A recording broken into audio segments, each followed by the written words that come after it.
కేటీఆర్ మాటలు ఎవరు సమర్థిస్తారు? కాంగ్రెస్ పట్ల ఆ రకమైన విమర్శలు చేస్తే తెలంగాణ ప్రజలు, దేశ ప్రజలు ఎవరు కూడా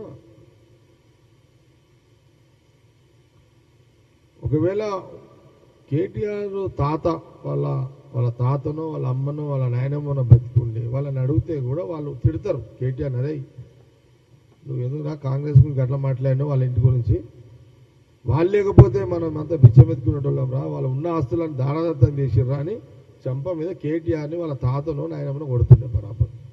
అలా ఏం డౌట్ లేదు కదా అట్లా. ఎందుకంటే ఆ తరం మనుషులకు కొంత వాళ్ళ తాత నాయనమ్మ వాళ్ళ తాత అమ్మమ్మ కొంత వాల్యూస్ తెలుసు కాబట్టి వీళ్ళకి వాల్యూస్కి విలువ లేదు. వీళ్ళ దగ్గర త్యాగాలు వీళ్ళు త్యాగాలు చేసి వచ్చిన వాళ్ళు కాదు కదా. వీళ్ళంతా ఆర్టిస్టులు, డ్రామా ఆర్టిస్టులు, అంతా ఇదంతా డ్రామా ఆర్టిస్టులు. ఇప్పుడు తెలంగాణ రాష్ట్రం కోసం ఇది సిద్దిపేట, ఖమ్మం జైలు, తర్వాత నిమ్స్కి తీసుకొచ్చిండు. 2 రోజులు అనుకున్నావు నిరాహార దీక్ష, తిండి తినకుండా 2 రోజులు లేదు, చాలా రోజులు అనుకోము అందా అంటే ఒకటంటే ఒక రోజా? లేదు, చాలా రోజులు ఉండదు.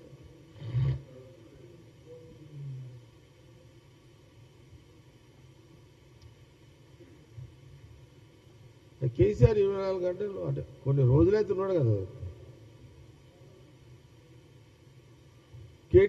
కేసీఆర్ గారు 4 రోజులు, 5 రోజులు, 10 రోజులు అన్నం లేకుండా ఉండగలుగుతాడు అట్లాంటి? అది సాధ్యమా? మాకే కాదు, ఇంత వయసులో మనతోటే కాదు. వాదము అట్లా, తెలంగాణ వాదము, తెలంగాణ ప్రజలు ఎట్లా దీక్ష చేసినా, తినుకుంటే దీక్ష చేసినా యాక్సెప్ట్ చేసిన రోజులు అవన్నీ. ఎందుకంటే కారణం ఏంటంటే, బలమైన కారణం ఏంది, రాష్ట్ర విభజన జరగాలని. అట్లా మా కాంగ్రెస్ లీడర్ మొత్తం ఆడనే ఉన్నారు. మా జానారెడ్డి గారికి స్టార్ట్ చేస్తే ఎంటైర్ కాంగ్రెస్ అంతా ఆడనే ఉన్నది. లేవకో కేసీఆర్ లేవక, ఎందుకంటే వాళ్ళకంటే ముఖ్యం మా వాళ్ళకి ఎక్కువ ఉండే కదా. రాష్ట్రం తీసుకురావాలి, తావాలి అని కాంగ్రెస్ లేదే కదా. ఆయన దీక్ష మొత్తం కాంగ్రెస్ డిజైనే. కాకపోతే జాక్పాట్ కేసీఆర్ కొట్టుకున్నాడు, మా వాళ్ళు కొట్టలేకపోయారు 2014లో. కానీ సరే ఏదైనా కానీ రాష్ట్రం కావాలనుకున్నారు, వచ్చింది, ఏమవుతుంది ఏంది, ఈ రాష్ట్రం వచ్చింది. ఇప్పుడు దగ్గర కేసీఆర్ పుణ్యమని 7 లక్షల కోట్ల అప్పు అయితే చేసారు. అదొకటి మనకు, అదొక రికార్డ్. రాష్ట్ర విభజన తర్వాత 7 లక్షల కోట్ల అప్పు చేసి చరిత్ర నిలబడ్డ ఇక తెలంగాణ ప్రజలు, ఆ కుటుంబము అందరూ ఆలోచన చేసుకోవాలి. ఇక అసలు నాకు విచిత్రం ఏంటంటే, స్వతంత్రం వచ్చిన తర్వాత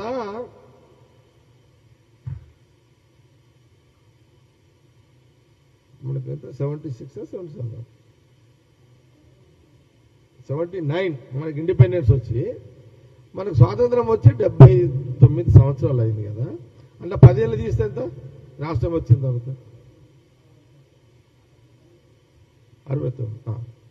69 సంవత్సరాలు స్వాతంత్రం వచ్చిన తర్వాత 69 సంవత్సరాలు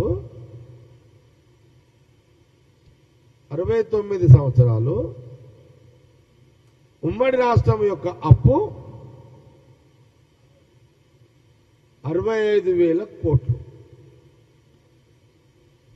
69 సంవత్సరాలు ఉమ్మడి రాష్ట్రము 65,000 కోట్ల అప్పు. రాష్ట్రం వచ్చిన తర్వాత 10 సంవత్సరాలలో 7 లక్షల కోట్ల అప్పు. 7 లక్షల కోట్ల అప్పు.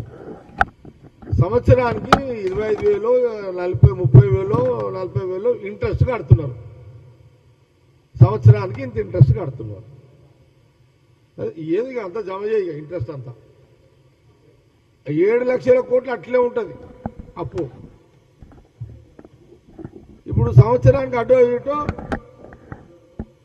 మిత్తి 70,000 కోట్లు పోతాయి. సంవత్సరానికి 70,000 కోట్లు ఇంట్రెస్ట్ కడితే ఇంకా 10 ఏళ్ళు, మన 5 ఏళ్ళ గవర్నమెంట్కి ఎంత ఏళ్ళు అయితే మనం ఇప్పుడు మనకు అంటే ఇంట్రెస్ట్ 3,50,000, ఇంకొక 5 ఏళ్లకు 3,50,000, అంటే 7, 10, ఇంకా 10 ఏళ్ళకి ఇంట్రెస్ట్ యాడ్ చేస్తే 14 లక్షల కోట్లు. ఈ అసలు ఎప్పుడు కడతారు, ఈ మిత్తి ఎప్పుడు కడతారు? అంటే మనం